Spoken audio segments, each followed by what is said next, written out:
You're not going to believe this, but the Wicked Witch from the Wicked musical would absolutely despise the Wicked Witch from the Wicked book. Okay, maybe despise isn't the right word. She'd just have some serious ethical dilemmas about the stuff her book self got up to.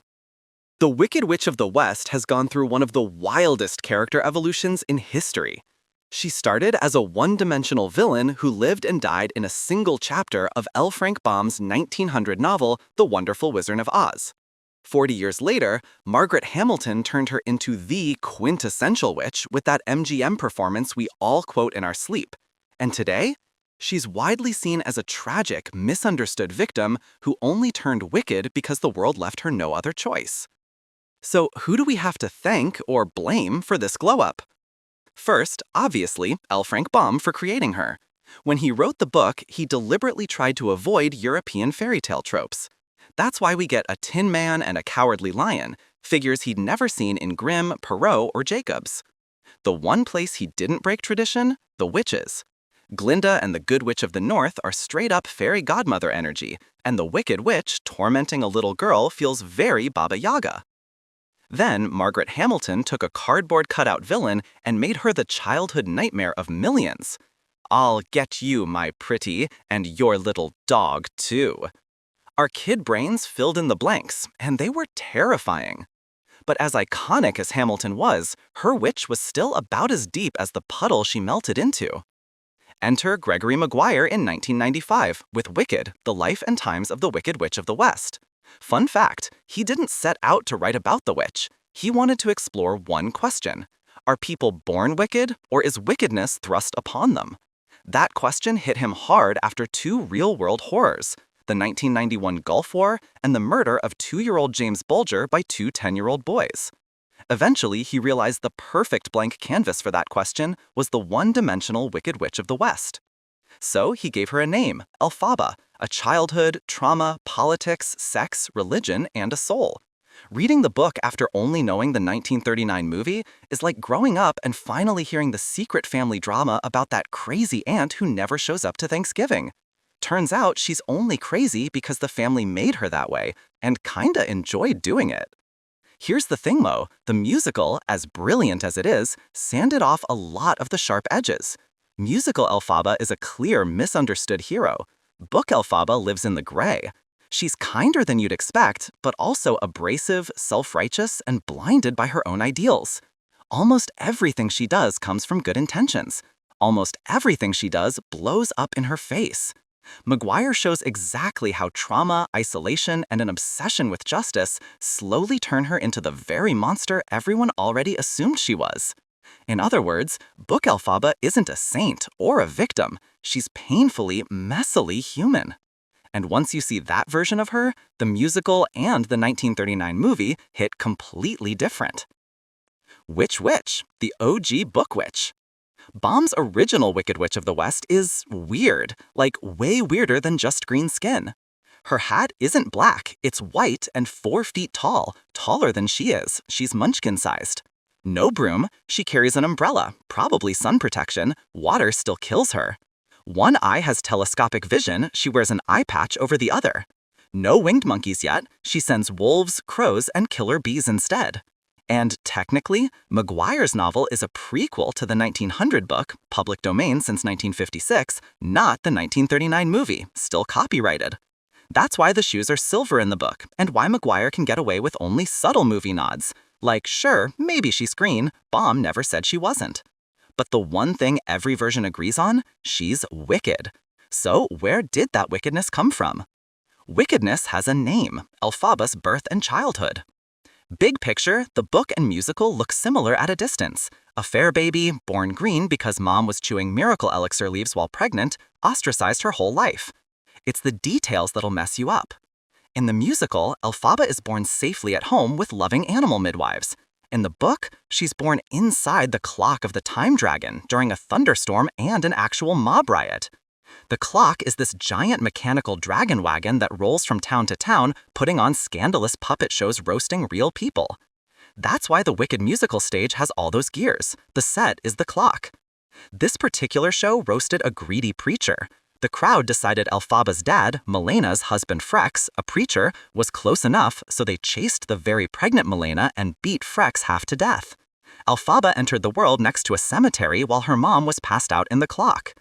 The midwife old ladies took one look at the green baby with razor-sharp teeth, watched her bite a finger clean off, and almost drowned her in a mud puddle. They changed their minds at the last second. Baby Elphaba has to wear a mouth muzzle so she doesn't bite her own hands off when she's mad, holds her breath until she turns blue, dark or green, and screams if water touches her skin, so they bathe her in oil and cow's milk.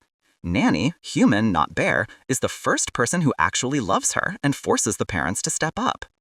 Also, pretty much everyone gets over the green thing fast. Kids at daycare are more scared she'll bite them than about her skin color. The real bigotry in the book is aimed at quadlings, swamp people everyone treats like inbred hicks. Still, Elphaba knows she's different, so she isolates herself early.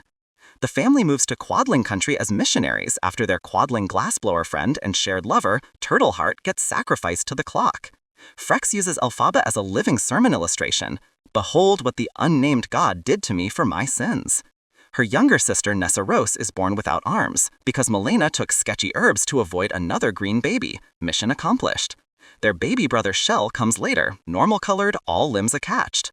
Mom dies in childbirth. Dark family, dark childhood. Life at Shiz. Fast forward, Elphaba's at Shiz University to be Nessarose's caretaker. She ends up rooming with Galinda, yes, with a Ga. Galinda is every bit as snobby, but we get her inner monologue. She's insecure as hell under the perfect facade. Major difference from the musical, Book Elphaba has basically zero natural magic. Her dad forbade sorcery, so she never practiced. She's brilliant at philosophy and ethics, useless at actual spells. Remove the magic and the entire musical plot collapses. She'd never get invited to see the wizard, never fly, nothing.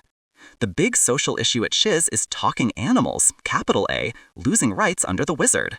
Dr. Dillamond, a goat professor, is trying to prove animals and humans are biologically equal. Elphaba becomes his note-taker. Hooves can't hold pencils. Then one night Dillamond trips and slits his own throat on a broken microscope lens. Everyone knows that's bull. He's replaced by a human professor who starts classroom experiments on baby animals. That's the point of no return for Elphaba. Off to see the wizard. Elphaba discovers Madame Morble, who looks like a koi fish with eczema, had Dillamond murdered with her robot TikTok assistant Grommetic. Instead of defying gravity, Elphaba drags Galinda on a broke girl pilgrimage to Emerald City to confront the wizard themselves. No train, no yellow brick highway yet, just barns, lumpy mattresses, and the kindness of strangers. When they finally get an audience, after name-dropping Morble, the wizard appears as a skeleton playing his own ribs like a xylophone, with a thunderstorm inside the throne room. He openly admits he doesn't care about morality or animal rights. Elphaba realizes the whole system is rotten. On the carriage ride home, she turns to Galinda and says, "I'm not going back. I'd rather join an underground resistance that might assassinate the wizard than return to that school." Then, she kisses Galinda full on the mouth and melts into the green crowd.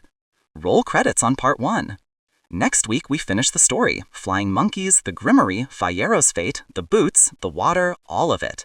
And trust me, the second half is where the book goes full grimdark. If you want to see how Elphaba becomes the cackling witch we know, and whether she actually deserved it, hit subscribe, turn on notifications, you know the drill. This is the Mythos Echo, where we explain why your childhood favorites are secretly messed up. See you next video. Elphaba just kissed Galinda goodbye in Emerald City and vanished into the crowd. Everyone at Shiz thinks she's either dead or expelled. She is very much neither. This half is where the musical and the book go full divorce. The musical gave us empowerment anthems and sparkly green capes. The book gives us terrorism, torture, graphic sex, animal genocide, adultery, addiction, and one of the most soul-crushing endings you will ever read. Buckle up. The Maenad years, Underground Elphaba. Elphaba spends the next 7-ish years off-page because Gregory Maguire loves skipping the good stuff. We piece it together later. She joins an underground revolutionary cell trying to overthrow the wizard. They blow up bridges, derail supply trains, and yes, they talk seriously about assassinating the wizard. She's not the leader, she's the scary one in the corner who reads forbidden books and never smiles. Her cell nickname? Sister Apathy. That should tell you everything about her mental state. Meanwhile, back in civilized Oz, Glinda, now calling herself Glinda the Good to sound more marketable, marries Sir Chuffrey, a rich old lord, for money and status. Fyro, the Winky Prince we barely met in Part 1, is now married with 3 kids, but he never forgot the green girl who disappeared. Nessarose has become the eminence of Munchkinland, basically dictator, and is 10 times more tyrannical than the musical's version. She's religious, armless, and makes everyone kiss her ruby slippers as tribute. Reunion in the Emerald City. Fyro, now the head of the wizard's secret police in the capital, spots a green woman in a dark alley. It's Elphaba. They pick up exactly where they left off, except now it's a full-blown affair. For the first time in her life, Elphaba is happy. She laughs, she has sex, a lot of very explicit sex. Maguire does not fade to black. She even lets herself hope. Then the Revolution asks her to do one little job: assassinate Madame Morrible. Elphaba refuses.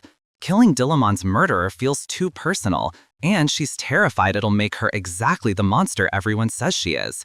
The Cell calls her a coward. Fyro defends her. The Cell decides Fyro is now a liability. The Corn Exchange Massacre. One night, Fyro gets dragged out of bed by his own Gale Force officers, the wizard stormtroopers. They take him to a private sex club under the Corn Exchange and nail him to a wooden frame. Then they beat him to death with clubs wrapped in nails. Elphaba finds his body hours later. Something inside her breaks forever. The Wicked Witch is born. She storms Morrible's college at Crage Hall with the Grimoire, an ancient spellbook the wizard gave her years earlier as a sick joke. She screams a spell she barely understands. The windows explode, flying monkeys are created from actual monkeys in the lab. It's horrifying. Morrible survives, but her mind is shattered. She spends the rest of her life drooling and repeating nursery rhymes. Elphaba grabs Nessarose's enchanted shoes, they're silver in the book, but whatever, steals a broom, because why not at this point, and flies west to Kiamo Ko, Fyro's abandoned family castle in Winky Country. She paints her skin even greener out of spite, wears black because color feels like a lie now, and officially becomes the Wicked Witch of the West. She is done asking nicely. 7 years at Kiamo Ko, the slow rot. The next 7 years are pure isolation and grief. She tries to bring Fyro back with the Grimoire. It half works. The Scarecrow who shows up in Dorothy's crew, that's Fyro's soul, trapped in straw and cloth. He doesn't remember her. She knows it's him. Every time she sees him dancing down the yellow brick road, it's a knife in the ribs. Her little brother, Shell, is now the Emperor of Oz after the wizard bails back to Kansas. Her father, Frex, is dead. Talking animals are being rounded up and killed in mass. Nessarose, now ruling Munchkinland with an iron slipper, is literally crushing people under her house for disobeying curfew. Elphaba writes letters to Glinda begging her to stop the genocide. Glinda sends polite replies and perfume samples. Dorothy arrives. Finally, the tornado drops Dorothy and the house on Nessarose. Splat. No arms, no problem, the legs still stick out. Elphaba shows up not for revenge, but because those were her sister's shoes and she wants them back.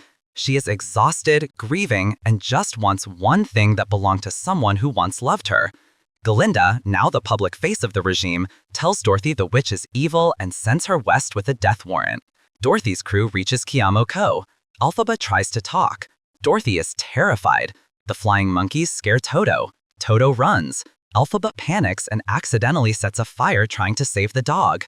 Dorothy, thinking the witch is trying to kill her, throws the bucket of water. The melting. What actually happens? Here's the part the musical will never touch. Book Elphaba does not die instantly. She burns, slowly. Her skin smokes, her lips crack, she screams until her voice is gone. Her last words are not defiance. They're an apology to her father, to Fyro, to Dorothy, to everyone she ever failed. Then she's gone. All that's left is the hat and a puddle. Dorothy takes the shoes and leaves. The Tin Woodman and Lion don't even look back. Epilogue. Everyone else gets a happy ending. Glinda lives rich, adored, and hollow. The wizard goes home. Shell rules Oz as a theocratic dictator. The Scarecrow, Fyro, wanders off with Dorothy, never remembering the woman who loved him enough to destroy herself. And that, kids, is the real story of the Wicked Witch of the West. She never defied gravity. Gravity won. It always does. Final thoughts. The musical gave us hope. The book gave us the truth. Sometimes the world is cruel, systems are rotten, good intentions backfire, and the people who fight hardest for justice are the ones who get painted as monsters. Elphaba wasn't born wicked. She wasn't even thrust into wickedness. She walked into it, eyes open, because someone had to. And nobody thanked her for it. Thanks for watching both parts. If this one broke you a little, good. That means it worked. Hit subscribe if you want more stories that ruin your childhood in the best way possible. Next week, we're doing something lighter. Probably Coraline. Kidding. It's worse. My name is Raza. This is the Mythos Echo. And remember, behind every fairy tale villain is a story the heroes don't want you to hear. See you in the shadows.